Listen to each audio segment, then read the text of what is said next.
Hello दोस्तों, मेरा नाम है ब्रिजेश और आपका इटॉक्स चैनल में स्वागत है। इस वीडियो में आप जानेंगे कि घड़ी का आविष्कार कैसे हुआ था और ये इतिहास कितना पुराना है। वीडियो के अंत में मैं आपको घड़ी से जुड़े कुछ इंटरेस्टिंग फैक्ट्स के बारे में भी बताऊंगा, इसलिए वीडियो के अंत तक बने रहें। घड़ी का इतिहास आज से 2500 साल पुराना है। आज की दुनिया में हम सब लोग घड़ी की सुइयों की नोक पर दौड़ते हैं, अर्थात सभी लोग समय के हिसाब से जागते हैं, ऑफिस जाते हैं, लंच करते और सोते हैं। आज के युग में हम घड़ी के बिना जीवन की कल्पना ही नहीं कर सकते हैं।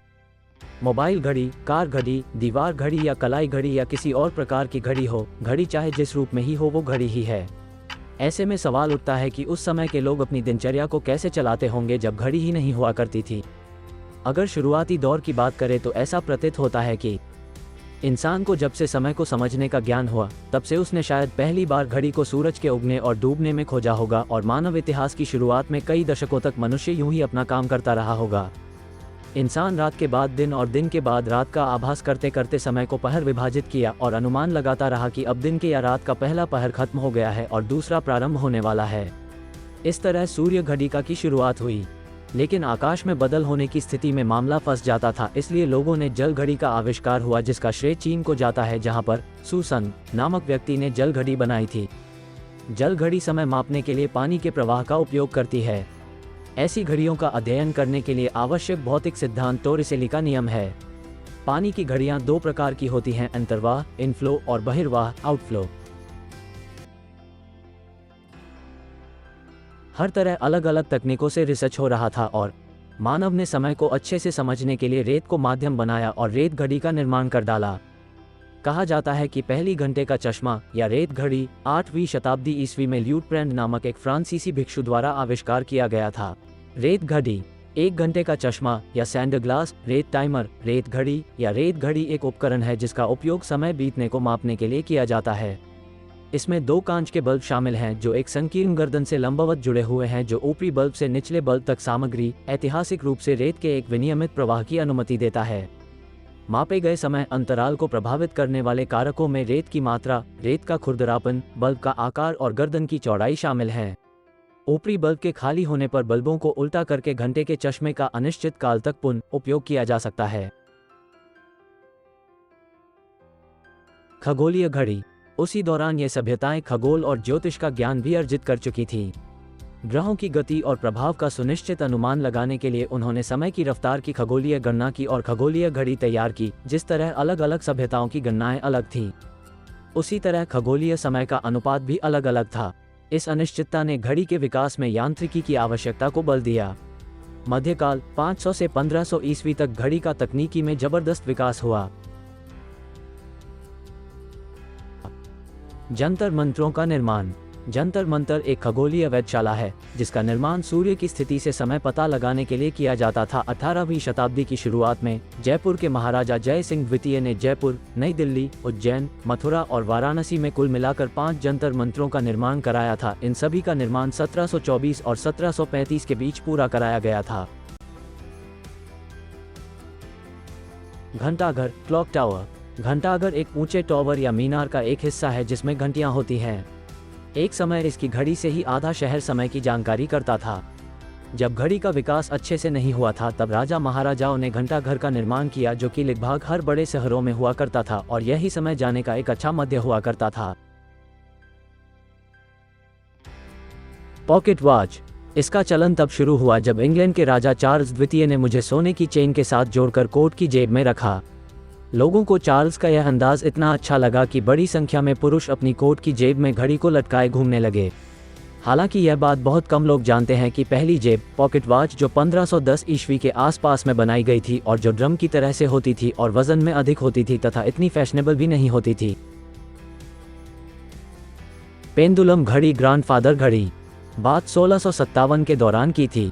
डच वैज्ञानिक क्रिस्टियन हाइगन्स पहले की घड़ियों की तुलना में बिल्कुल सही समय दर्शाने वाली घड़ी के निर्माण में लगे थे।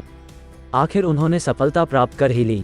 उन्होंने पहली पेंडुलम घड़ी बनाई जो काफ़ी सही समय दिखाने वाली थी, लेकिन इसकी कमजोरी थी कि ये समुद्र में काम नहीं करती थी। ब्रिटेन के घड़ी निर्माताओं ने इसी पैटर्न पर 6 फुट लंबे केस जिसमें 10 इंच का पेंडुलम या का निर्माण किया।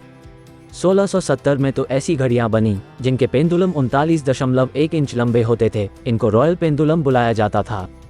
इसी समय 7 फुट लंबे केस वाली घड़ियों का निर्माण किया गया, जिन्हें ग्रैंडफादर क्लॉक के नाम से जाना गया। इन घड़ियों की लंबाई 7 फुट तक होती थी। घड़ियों का व्यावसायिकरण। दूसरी तरफ कुछ और आविष्कार हो रहे थे। बेगुएट कंपनी ने घड़ी के रंग और चाल में और परिवर्तन किए। 1787 में उसने फ्रांस में लीवर घड़ियों का निर्माण शुरू किया। 1775 तक पेयर केस घड़ियों का फैशन खत्म होने लगा था। इसी बीच फ्रेंच निर्माताओं की मेहनत रंग लाई। उनकी पतली घड़ियां फ्रांस की सीमाओं को लांघकर 19वीं शताब्दी के मध्य यानी 1850 ईस्वी तक इंग्लैंड तक पहुंच गई। हालांकि यहां आकर लीवर के डिज़ाइन में बदलाव आया। अब वे गोलाकार होने लगे। घड़ियों की मोटाई काफ़ी कम हो गई।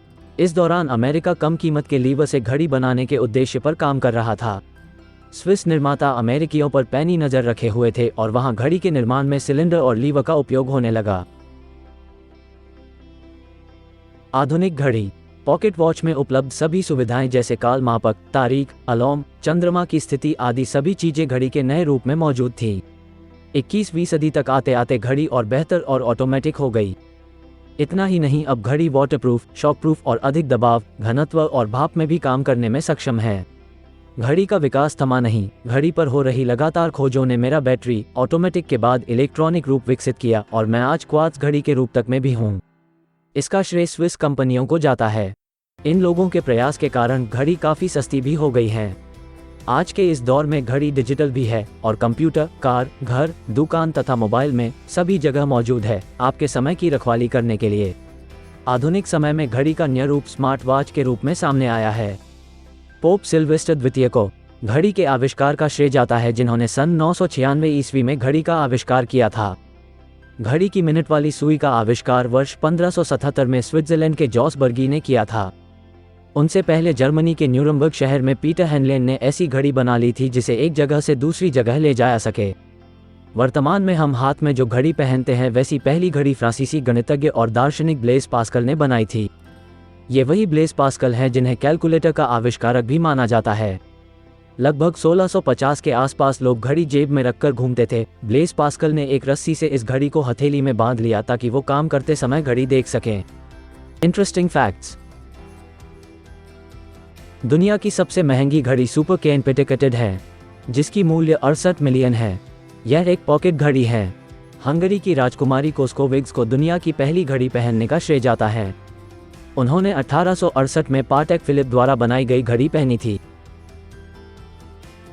दुनिया की विशालतम घड़ी डेनमार्क में है।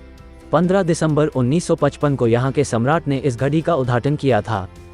आपको बता दें कि इस घड़ी को दुनिया की सबसे ठीक समय देने वाली घड़ी मानी गई है। दुनिया की भारी घड़ी लंदन में स्थित वेस्टमिंस्टर पैलेस की ब्लॉक टावर है। इस घड़ी को सन 1856 में एडवर्ड प्रथम ने लगवाई थी, जो 7 लाख के मूल्य में बनाई गई थी। आपको बता दें कि इस घड़ी के 4 डायल हैं और प्रत्येक डायल 2 फुट 6 इंच व्यास के हैं। इस घड़ी के घंटे का वजन ही 15 टन का है। आज घड़ी सिर्फ धरती तक ही सीमित नहीं रही है, यह अंतरिक्ष में भी पहुंच चुकी है। आपको बता दें कि चांद पर जाने वाली घड़ी का नाम ओमेगा स्पीडमास्टर है। घड़ी के स्पेयर्स बनाने में स्विट्जरलैंड दुनिया में पहले पायदान पर है। यहाँ से ही घड़ी के सर्वाधिक स्पेयर्स दुनिया के कोने कोने में निर्यात किए जाते हैं। दुनिया की सबसे ऊंची घड़ी न्यूयॉर्क में है। यह घड़ी सड़क के सतह से 330 फुट ऊंचाई पर लगी हुई है।